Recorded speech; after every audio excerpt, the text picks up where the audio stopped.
आगच्छन्तु विद्यार्थिनः प्रमुख लेखकानां संक्षिप्त परिचयं पठामः और उसके भाग 7 तक का हम अध्ययन कर चुके हैं बच्चों।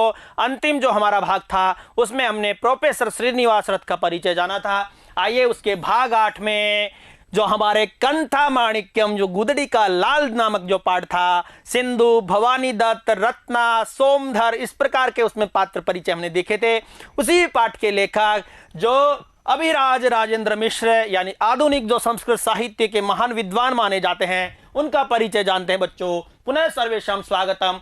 यानी अभिराज राजेंद्र मिश्र यानी अभिराज राजेंद्र मिश्र का परिचय जान रहे हैं। प्रोफेसर अभिराज राजेंद्र मिश्र से आधुनिक संस्कृत विद्वत्सु महत्वपूर्ण स्थानम विद्यते। यानी जो प्रोफेसर अभिराज राजेंद्र मिश्र है बच्चों, वो आधुनिक संस्कृत विद्वानों में उनका क्या है, महत्वपूर्ण स्थान है। श्री मिश्र से जन्म यानी उनका जन्म 1943 ईस्वी तमे वर्षे 1943 ईस्वी वर्ष में जौनपुर जनपद के उत्तर प्रदेश में आता है। द्रोणीपुरम यानी द्रोणीपुर नाम के ग्राम में हुआ था। अस्य पितु नाम और इनके पिता का नाम पंडित दुर्गा प्रसाद मिश्र, मातुश्च नाम अभिराजी देवी आसीत।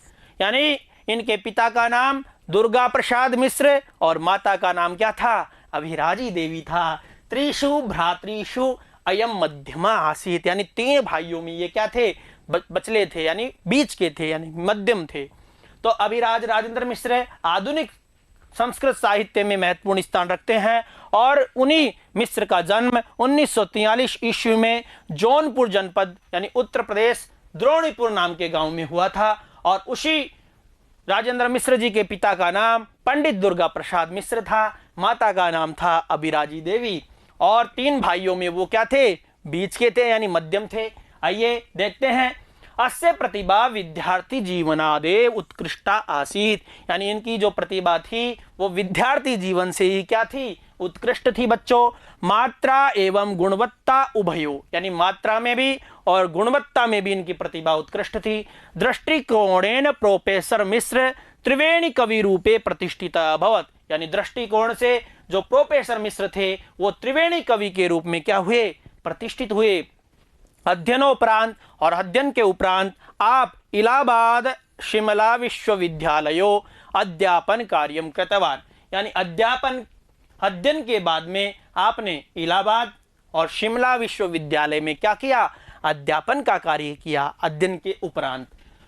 अंततः संपूर्णानंद संस्कृत विश्वविद्यालय वाराणस्याम कुलपते पदे नियुक्त अभवत। और अंत में आप संपूर्णानंद जो संस्कृत विश्वविद्यालय थी उसमें जो वाराणसी में है उसमें आप कुलपति के पद पर क्या हुए, नियुक्त हुए बच्चों। तो ये अस्य प्रतिभा यानी राजेंद्र मिश्र जी की प्रतिभा विद्यार्थी जीवन से ही उत्कृष्ट थी, मात्रा और गुणवत्ता दोनों में। दृष्टिकोण से जो मिश्र थे वो त्रिवेणी कवि के रूप में प्रतिष्ठित हुए और अध्ययन के उपरांत आप इलाहाबाद शिमला विश्वविद्यालय में आपने क्या किया, अध्यापन का कार्य किया।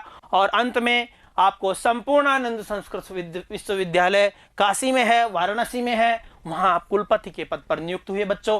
एकादश एकांकी नाम संग्रह यानी 11 एकांकियों का संग्रह क्या है, रूप रुद्रियम, जिससे हमारा पाठ कौन सा लिया गया है, कंथा माणिक्यम। कंथा माणिक्यम यानी गुदड़ी का लाल।